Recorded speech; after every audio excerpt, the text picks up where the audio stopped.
Hello all.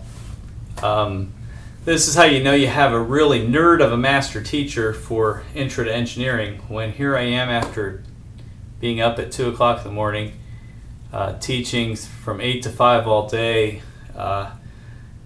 tutoring between 7 and 9, and here I am at 9:43 in the evening recording a video on the pluses and minuses of Google Docs with a spreadsheet for this activity to do statistics versus Microsoft Office.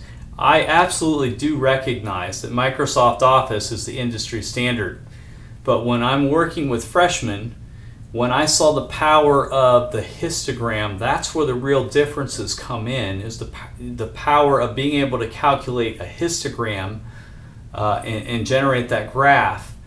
It is so much easier, and anytime I can save time and it makes it easier to manipulate data and change my shape of my graph, that's something I'm going to go for.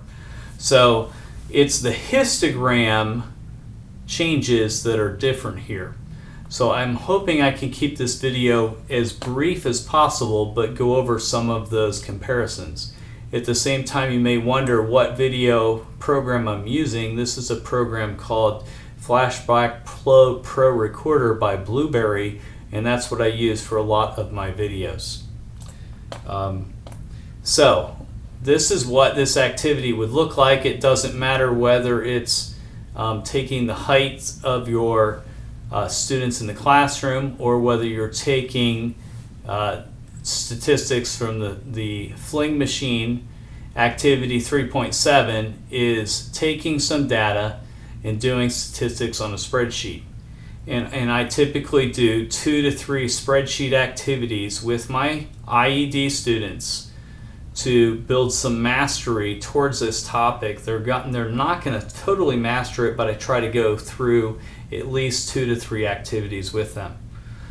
Okay, so this is what a completed Google spreadsheet would look like.